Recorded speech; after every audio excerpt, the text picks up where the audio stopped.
Hello বন্ধুরা, কেমন আছো তোমরা সবাই? আশা করি তোমরা সবাই ভালো আছো। বন্ধুরা, একটা গুরুত্বপূর্ণ বিষয় নিয়ে তোমাদের সঙ্গে শেয়ার করতে চাই। যারা আমরা বড় গাভী পালন করি তাদের একটি প্রবলেম সবসময় দেখা যায়, সেটা হচ্ছে ম্যাস্টাইটিস হয়ে থাকে। ওলান ফুলে যায়, ওলানের বাট নষ্ট হয়ে যায়। এটির কারণ হচ্ছে দুধ দোয়ানোর পর অনেক সময় গরুর সঙ্গে সঙ্গে মেঝেতে বসে যায়। আমরা মেঝে যত পরিষ্কার করি তারপরেও দেখা যায় মেঝে জীবাণু থেকে যায়। তাই ম্যাস্টাইটিসের ঝুঁকিটা বেড়ে যায়। তো দর্শক, সবসময় আমাদের উচিত দুধ দোয়ানোর পর গাভীকে খাবার দেওয়া, যাতে সে দুধ দোয়ানোর পর সে খাবার খেয়ে অন্ততপক্ষে আধা ঘন্টার মতো সে দাঁড়িয়ে থাকে, যাতে তার বাটের মুখটা বন্ধ হয়ে যায়। বন্ধুরা, একটা বিষয় আমরা সবসময় এটি খেয়াল রাখবো। আর যেটা হচ্ছে, গরুকে সবসময় তার মেঝে ফ্লোর পরিষ্কার পরিচ্ছন্ন রাখতে হবে, ব্লিচিং দিয়ে ধুতে হবে, পটাশ পানি দিয়ে ধুতে হবে, যাতে রোগ জীবাণু আক্রান্ত না করে।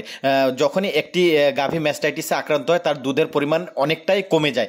আমরা সতর্ক হই, আমরা পরিষ্কার পরিচ্ছন্ন রাখি, কারণ এক একটা গাভী আমাদের অনেক দামি। বন্ধুরা, আমার এই ভিডিওটি ভালো লাগলে আমার এই চ্যানেলটিকে সাবস্ক্রাইব করে বেল আইকন প্রেস করে সঙ্গেই থাকেন।